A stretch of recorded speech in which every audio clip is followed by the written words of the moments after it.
Basically आज का जो टॉपिक है वो हमारा है ओएसआई मॉडल। ओएसआई मॉडल क्यों बना, किस लिए बना, इसके बारे में मैं आपको जानकारी दूंगा। ओएसआई मॉडल किस तरह से कार्य करता है और ओएसआई मॉडल की आवश्यकता क्यों पड़ी।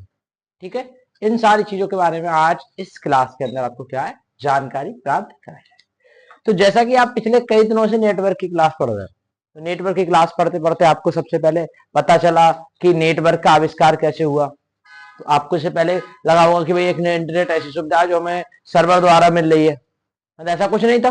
इंटरनेट की शुरुआत कहां से हुई थी? आरपा नेट से।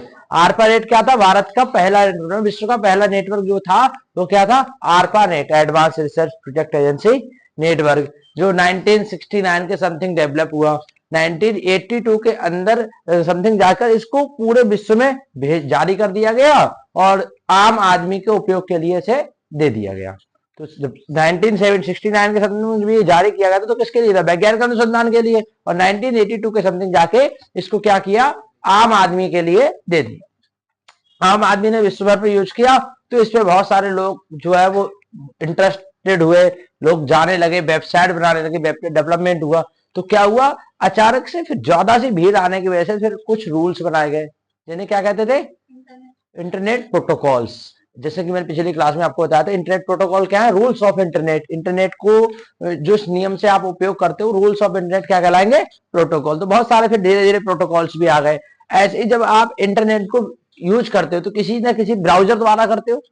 जब सर्च करोगे तो किसी वेब ब्राउजर या सर्च इंजन के द्वारा करोगे, तो बहुत सारे वेब ब्राउजर डेवलप हुए, बहुत सारे सर्च इंजन डेवलप हुए। आज भारत के अंदर भी बहुत सारे वेब ब्राउजर हैं और सर्च इंजन भी अवेलेबल है। जैसे आपने Google Chrome, Google Firefox, Mozilla Firefox है, ओपेरा मिनी, तो ऐसे आप सर्च इंजन और वेब ब्राउजर का यूज कर रहे हैं। नेक्स्ट, इसके बाद क्या विकसित हुआ? नेटवर्क के टाइप को विकसित किया गया। तो नेटवर्क बहुत टाइप के थे, local area network, personal area network, metropolitan area network. ये सारी चीजें मैंने तो आपको पढ़ा दी है शायद। Local area network, personal area network, metropolitan area network, wide area network. तो नेटवर्क जब विकसित हुआ तो बहुत सारी चीजें विकसित हुई, बहुत सारी डिवाइसेस विकसित हुई। जैसे आज से ही हम 5 साल पहले की बात करें तो एक ईयरफोन आती थी गाने सुनने के लिए, इसके अंदर लगभग 1.5 मीटर की लीड होती थी। ऐसा ही था, लोग ईयरफोन का बहुत ज्यादा यूज करते थे। फिर लोग थोड़े से एडवांस हुए तो कानों में लगने वाले बड़े बड़े हेडफोन्स आ गए भी। ठीक है, फिर उससे थोड़ा विकास हुआ तो भी सिंगल साइड की ईयरबड्स आई। अब से ठीक मैंने 3 साल पहले का नोटिस किया तो एकदम विकास हुआ, तो सिंगल साइड ब्लूटूथ बहुत सारे लोगों ने उसको यूज किया। फिर चल में आया अब डबल साइड जो बीटी है वो इस प्रकार की कुछ आने लगी, आप देख रहे होगे। तो ईयरबड्स इसे बोलते हैं। तो व्यक्ति अब केवल ईयरबड्स का यूज करता है। अब ये देखो क्या है, टेक्नोलॉजी एडॉप हो रही है, बहुत सारी टेक्नोलॉजी एडॉप हो रही है। जितनी टेक्नोलॉजी तेजी से एडॉप हो रही है वो सब पे किस पे डिपेंड है? वो सभी है एक नेटवर्क पे डिपेंड। तो हमें समझना क्यों जरूरी है नेटवर्क? हमें इसलिए समझना है कि आज की जनरेशन जो है वो नेटवर्क पे डिपेंड है। आज मान लीजिए किसी भी शहर का नेट बंद कर दिया जाए तो क्या है, बहुत सारे लोग तो होटल पे डिपेंड रहते हैं, जोमेटो जेप्टो से प्लेटफॉर्म पर डिपेंड रहते हैं। जोमेटो पे जाएंगे खाना मंगाएंगे हैं, और किसी सर्विस से जाएंगे सामान मंगाएंगे हैं। अब उनके लिए अगर इंटरनेट कनेक्शन या नेटवर्क सुविधा बंद कर दी जाए तो क्या करेंगे? वो परेशान हो जाएंगे, खाना भी नहीं खा पाएंगे, उन्होंने सीखा ही नहीं है। यानी व्यक्ति पूरा नेटवर्क पर डिपेंड हो गया। तो ऐसे सिचुएशन में बच्चों हमारे लिए नेटवर्क समझना, पढ़ना और सीखना बहुत जरूरी है। चीजें समझ में आ रही है मेरी प्रॉपर? आ रही है ना? तो नेटवर्क हमें इसलिए सीखना है। तो ऐसे ही नेटवर्क के चरण में आज का जो टॉपिक है वो हमारा टॉपिक क्या है? OSI model. OSI model basically क्या है? ओएसआई मॉडल एक रेफरेंस फ्रेमवर्क है, रेफरेंस फ्रेमवर्क है जो ये बताता है कि डेटा नेटवर्क के माध्यम से कंप्यूटर को एक दूसरे तक कैसे पहुंचाया जाए। देखो मेरी बात सुनो, अगर मैं, आप ये मार्कर खरीदते हो, सिंपल थिंग्स, मैं आपको एक एग्जांपल के द्वारा समझाता हूं। अमेजोन एक कंपनी है जहां से आप ऑनलाइन मार्कर मंगाते हो। क्या करते हो? ऑनलाइन मार्कर मंगाते हो। जरा आप स्टेप को समझिए मेरे, मैं तुमको 2 स्टेप दूंगा जिससे आपको पूरा ओएसआई मॉडल क्लियर हो जाएगा। तो अमेजोन से आपने ऑनलाइन मार्कर मंगाया, तो सबसे पहले फर्स्ट ऑफ ऑल क्या करोगे? आप अपने फोन में क्या खोलोगे? अमेजोन खोलोगे। Step number 1। स्टेप नंबर 2, आपके देखोगे कोई भी प्रोडक्ट मंगाओगे, प्रोडक्ट देखोगे जिस प्रोडक्ट में आप इंटरेस्ट हो, और थर्ड नंबर क्या करोगे आप, वाई करोगे। ऑलराइट है। अब 3 स्टेप आपने कैसे क्लियर किए, एक तीनों स्टेप कैसे हुए, ऑनलाइन क्लियर हुए, तीनों स्टेप आपके ऑनलाइन क्लियर हुए। अब चौथा स्टेप क्या होगा, यहां पर एक व्यक्ति बैठा होगा, उस व्यक्ति ने आपका क्या देखा, ऑर्डर देखा। अब ऑर्डर को शिपिंग करवाना और ऑर्डर को देखना एक ही व्यक्ति का काम होगा। ये क्या है, ये इसके बारे में भी जानता है और ये आपके ऑर्डर को भेजने के बारे में भी जानता है। अब आपका देखो अमेजोन पे जब आपने ऑर्डर किया तो सिंपल सी बात है, आप अमेजोन की यूजर होंगे, अमेजोन पे आपका अकाउंट होगा पहले से, आपने एड्रेस वगैरह मेंशन कर रखा होगा, लॉगिन कर रखा होगा, ऑलराइट, ये सारी चीज आपकी पहले से कंप्लीट होगी। सेकेंड चरण में आपने बच्चों क्या किया, प्रोडक्ट को सर्च किया और प्रोडक्ट को देखा। और थर्ड चरण में आपने क्या किया, प्रोडक्ट को क्या किया, बाय किया, खरीद लिया। ऑलराइट, क्लियर है यहां तक। अब चौथा चरण क्या हुआ, चौथे चरण में एक पर्सन बैठा है, जिस पर्सन ने क्या किया, आपके ऑर्डर को उठा के प्लेस करवाने का काम करवाया। अब समझिए अब कहानी को, पहले 3 चरण आपने कंप्लीट कर लिए, चौथे चरण में व्यक्ति ने क्या किया, आपका ऑर्डर देखा और प्लेस करवाने की बात की। तो ऑर्डर का क्या हुआ, 5 नंबर में पैक हुआ, आपका ऑर्डर पैक हुआ। 6 नंबर चरण,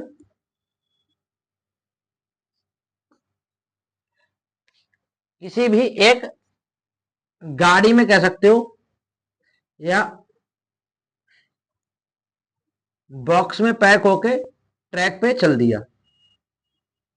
और 7वें नंबर पे आपको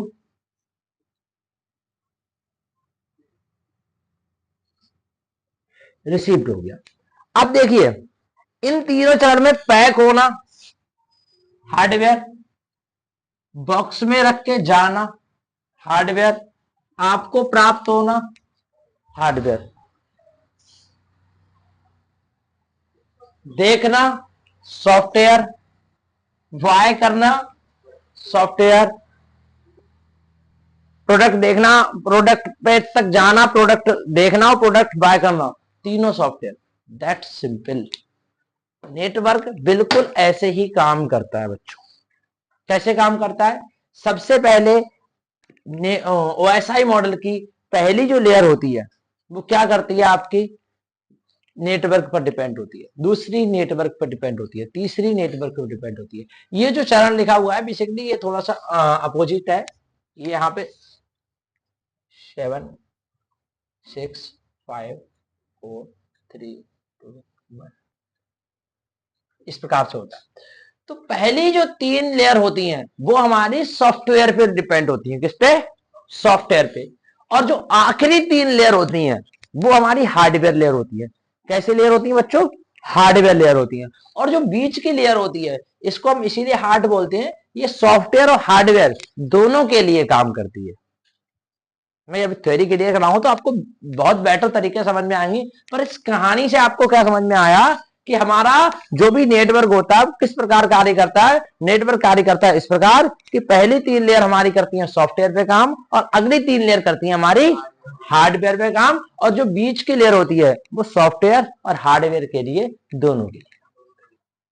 यहां तक चीजें समझ में आई, किसी को कोई समस्या, यहां तक चीजें क्लियर है। अब बात करते हैं ओएसआई मॉडल के अगर डेफिनेशन के तौर पर, तो ओएसआई मॉडल की डेफिनेशन ये होगी कि ओएसआई मॉडल एक रेफरेंस फ्रेमवर्क है जो ये बताता है कि डेटा नेटवर्क के माध्यम से एक कंप्यूटर से दूसरे कंप्यूटर तक 7 परतों तक किस माध्यम से और कैसे काम करता है। प्रत्येक लेयर का कार्य अलग अलग होता है, प्रत्येक लेयर का जो कार्य होता है वो अलग अलग होता है। जैसे कि पहली लेयर की बात करें हम ओएसआई मॉडल में, फिजिकल लेयर। अगर ओएसआई मॉडल की फिजिकल लेयर की बात करें जो कि सेंडर साइड से होती है, हाँ सॉरी रिसीवरी साइड से होती है, तो अब हम बात करें तो आती है बात फिजिकल लेयर ओएसआई मॉडल की सबसे निचली लेयर होती है। फिजिकल लेयर ओएसआई मॉडल की सबसे निचली लेयर होती है जो डिवाइसेस के बीच भौतिक कनेक्शन को जो डिवाइसेस के बीच भौतिक कनेक्शन को 0 और 1 के संचार माध्यम जैसे केबल, ऑप्टिक और वाई के जरिए ट्रांसमिट होती है। मान लीजिए जब वहां पर केबल की बात हो रही है, जहां फाइबर की बात हो रही है, एक हार्डवेयर लेयर होगी, क्या हो गई, हार्डवेयर लेयर है। तो ये हमारी क्या है, हार्डवेयर लेयर। तो जो सबसे पहला डेटा हमारा ट्रांसमिट होता है वो फिजिकल लेयर के माध्यम से होता है।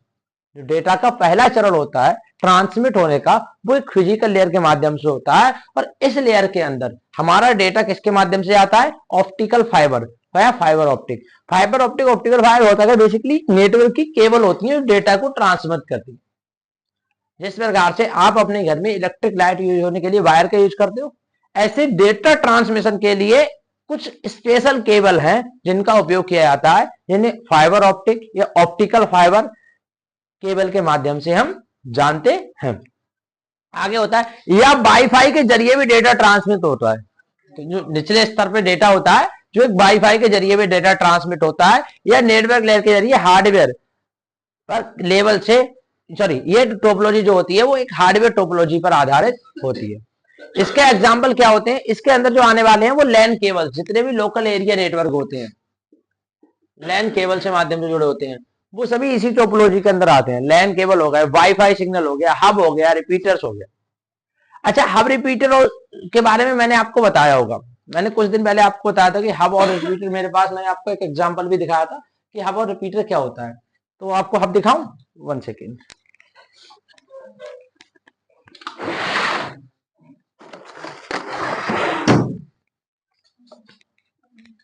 ये डिवाइसेस होती है बच्चों, इसमें एक लोकल एरिया नेटवर्क को कनेक्ट किया जाता है। कैसे किया जाता है मैं आपको इसके भी एग्जांपल बता देता हूं।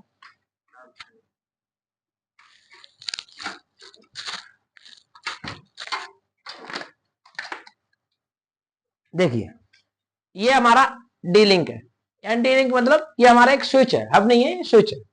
अब हब और स्विच और रिपीटर ये क्या करते हैं, देखो रिपीटर को मैंने आपको पहले बता दिया था, रिपीटर का उपयोग कैसे लिए किया जाता है। मान लीजिए अगर आप एक डेटा को 100 मीटर से ऊपर भेज रहे हैं, मान लीजिए केबल है, ये केबल 100 मीटर की है।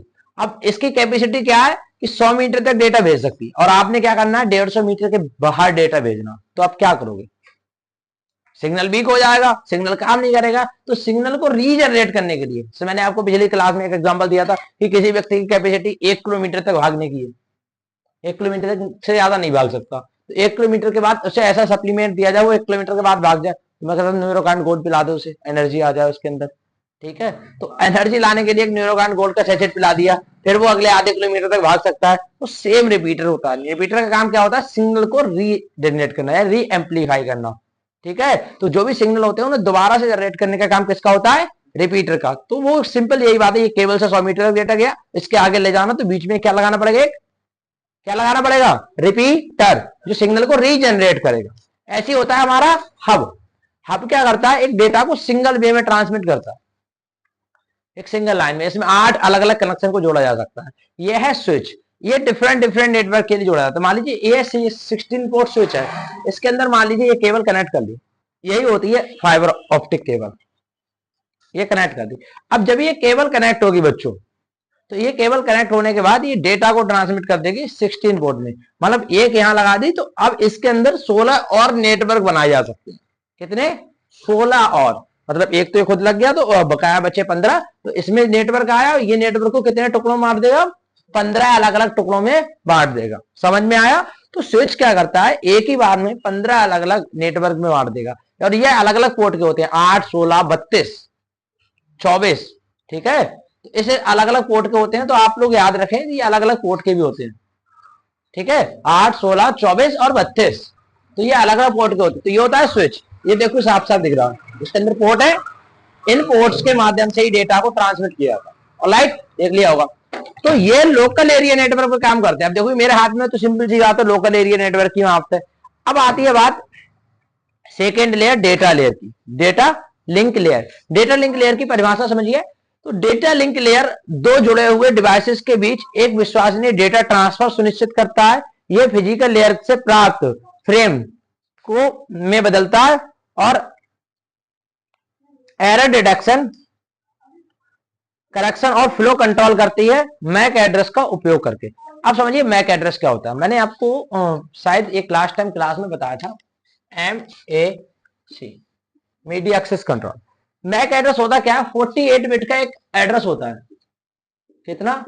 48 बिट का, 48 बिट का एक एड्रेस होता है। अब जो भी आप डिवाइसेस यूज करते हो, मोबाइल फोन जैसी कोई भी एक डिवाइसेस करते हो, इन सभी का एक अपना एड्रेस होता है। किसी भी प्रकार की जो डिवाइस यूज करते हो, नेटवर्क डिवाइस यूज करते हो, इन डिवाइसेस का एक एड्रेस होता है और उस एड्रेस को बोलते हैं मैक एड्रेस। तो फिजिकल लेयर से उठाया हुआ डेटा किसी दूसरी डिवाइसेस से जो लेके जाता है वो होता है हमारा क्या? Data link layer. और वो ऐसे में किसी एक एड्रेस का प्रयोग करता है, उस एड्रेस का नाम क्या होता है? Mac address. ये टोपोलॉजी जो होती है हमारी ओएसआई मॉडल की, ये लेयर, ये किस किस पे काम करती है? ये हमारी काम करती है ब्रिज में। ब्रिज क्या होता है? दो डिफरेंट नेटवर्क को आपस में कनेक्ट करने के लिए ब्रिज का उपयोग किया जाता है। शायद मैंने ये आपको पढ़ा है, ब्रिज नहीं पढ़ाएंगे तो बढ़ा दूंगा मैं। ब्रिज क्या होते हैं? तो जो डिफरेंट नेटवर्क जो होते हैं उनको आपस में कनेक्ट करने के लिए ब्रिज का यूज किया जाता है। देखो स्विच का भी काम मैंने अभी बताया, स्विच भी इसका एक एग्जांपल है। स्विच क्या करता है? एक ही नेटवर्क को डिफरेंट नेटवर्क में डिवाइड कर देता है। ब्रिज क्या करता है? दो डिफरेंट नेटवर्क को आपस में कनेक्ट करने का काम करता है। ऐसे ही मैक एड्रेस पे काम करता है। मैक एड्रेस होता है 48 बिट का एक मोबाइल फोन या किसी भी डिवाइस का एक एड्रेस होता है, और एथरनेट पोर्ट पर भी काम करता है। एथरनेट पोर्ट पर भी ये काम करता है। आगे आती है नेटवर्क लेयर, तीसरी लेयर। नेटवर्क लेयर का कार्य डेटा सोर्स को डेस्टिनेशन तक विभिन्न नेटवर्क के माध्यम से पहुंचाया जाए। तो नेटवर्क लेयर का कार्य क्या होता है? एक डेटा सोर्स होता है, उसके माध्यम से विभिन्न नेटवर्क तक पहुंचाने का काम किसका होता है? नेटवर्क लेयर का। ये एक लॉजिकल आईपी एड्रेस होता है। देखिए हर एक लेयर में आपको पता लग जाएगा क्या हो रहा है। पहली किस पे काम कर रही है? लोकल एरिया नेटवर्क पे। दूसरी किस पे काम कर रही है? मैक पे। और तीसरी काम किस पे कर रही है? आईपी पे। कल मैंने बताया आईपी क्या होता है? Internet protocol. तो क्या करता है ये नेटवर्क लेयर का कार्य? डेटा सोर्स को डेस्टिनेशन तक विभिन्न नेटवर्क के माध्यम से पहुंचाया जाए। ये लॉजिकल आईपी एड्रेस होता है। ये एक लॉजिकल आईपी एड्रेस होता है। आईपी एड्रेस कितने बिट का होता है? 32 बिट का। ये चीजें आपको तभी तो याद रहेंगी, सारी चीजें रिपीट करके चलोगे। तो आईपी एड्रेस जो होता है 32 बिट का आईपी एड्रेस होता है। इसका उपयोग रूटिंग के लिए किया जाता है, मतलब किसी भी डेटा को एक रूट प्रदान करने के लिए आईपी एड्रेस का प्रयोग किया जाता है। तो मैंने आपसे कह दिया कि बेटा आपको दिल्ली जाना है, आपको दिल्ली जाना है। अब क्या आप लखनऊ वाला रूट लोगे? नहीं लोगे ना। मैंने आपको डेस्टिनेशन दे दी कि दिल्ली जाना है, तो अब आपको जो हाईवे पकड़ना है वो कौन सा? दिल्ली वाला पकड़ना है, लखनऊ वाला नहीं पकड़ोगे। क्योंकि आपको जब दिल्ली जाना है तो इस लखनऊ वाले से क्या करोगे? आपको तो इस वाले से काम है ना। तो रूटिंग का काम करता है, एक रूट प्रदान करने का काम करता है, ही डेस्टिनेशन प्रदान करने का काम करता है कौन? आईपी। समझ में आया? तो आईपी एक रूटिंग का काम करता है, साथ ही साथ डेटा को सर्वश्रेष्ठ मार्ग चुनती है, मतलब आपका जो डेटा है वो सीधा आपका पहुंचाता है सर्वर के माध्यम से। ये पैकेट और फॉरवर्डिंग को संभालता है। इसके अंदर यूज होने वाले जो नेटवर्क है वो क्या है मैं आपको थोड़े से बता दूं। तो थर्ड लेयर है नेटवर्क लेयर। इसके यूज होने वाले नेटवर्क एक है आईपी प्रोटोकॉल्स और राउटर।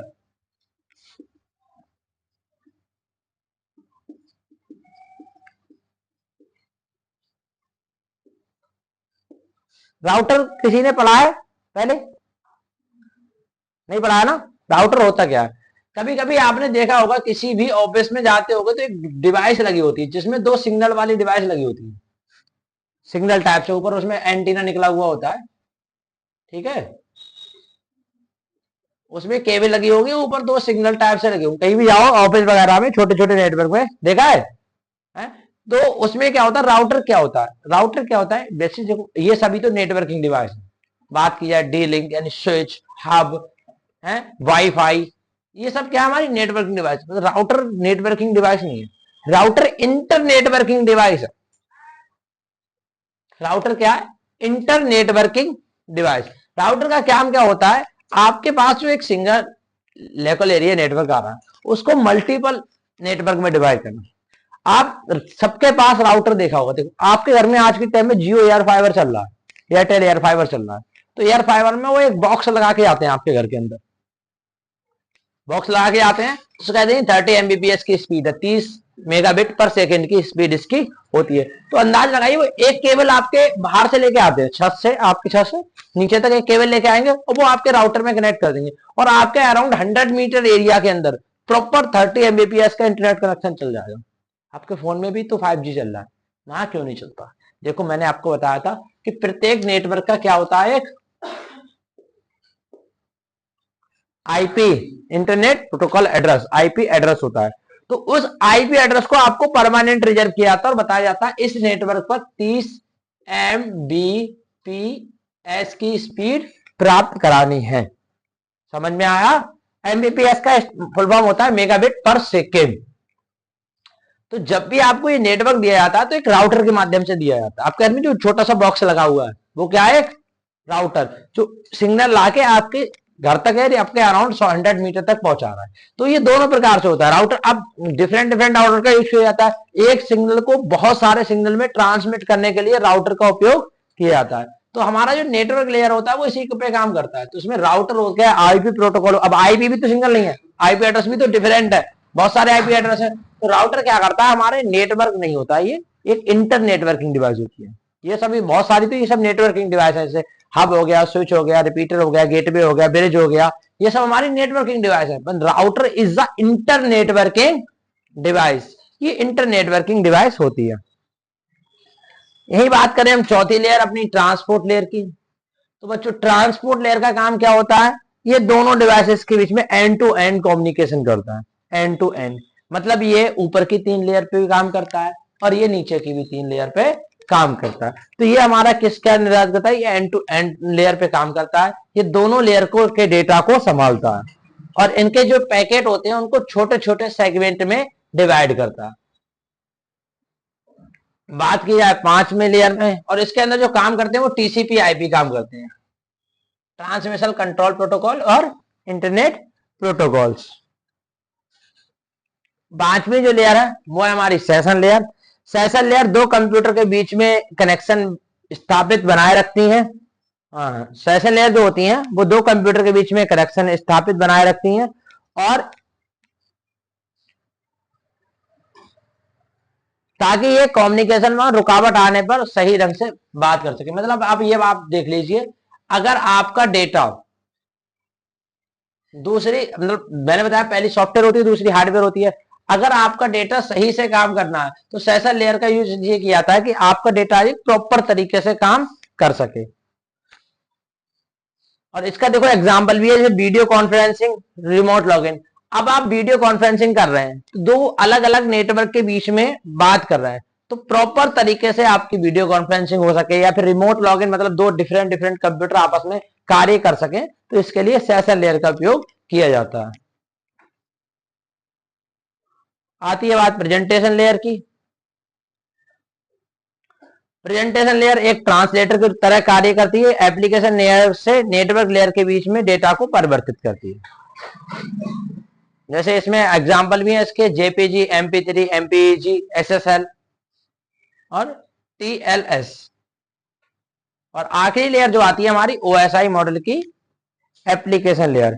एप्लीकेशन लेयर सबसे ऊपरी लेयर होती है जो सीधे यूजर एप्लीकेशंस के साथ काम करती है और उन्हें नेटवर्क की सेवाएं प्रदान करती है। तो सबसे पहले बात किया जाए तो HTTP, FTP, SMTP। तो जब भी डेटा आप सर्च करते हो तो HTTP, FTP और SMTP जैसे प्रोटोकॉल्स का यूज करते हो डेटा को फॉरवर्ड करने में। तो ये सब आपकी सॉफ्टवेयर लेयर हो गई तीनों, चाहे आपकी वीडियो कॉन्फ्रेंसिंग हो गई, डेटा को प्रेजेंट करना हो गया या डेटा को फॉरवर्ड करना हो गया। तो ये काम तो आपके सॉफ्टवेयर पे करेंगे, ये सॉफ्टवेयर और हार्डवेयर दोनों पे करेंगे, और ये तीनों लेयर जो होती हैं हमारी हार्डवेयर पे काम करती हैं। इनकी PDF मैंने आपको मेंशन कर ही दी है, आप आसानी से पढ़ सकते हैं। तो ये था OSI मॉडल। अगर आपने नेटवर्किंग डिवाइस नहीं पढ़ी है तो मैं नेटवर्किंग डिवाइस की वीडियो आपको बना के दे दूंगा और पढ़ा दूंगा पूरी नेटवर्किंग डिवाइस क्या होती है, स्विच क्या होते हैं, ब्रिज क्या होते हैं, हब क्या होते हैं, रिपीटर क्या होते हैं, राउटर। आज के लिए तो बस इतना ही, मिलते हैं अगली क्लास में।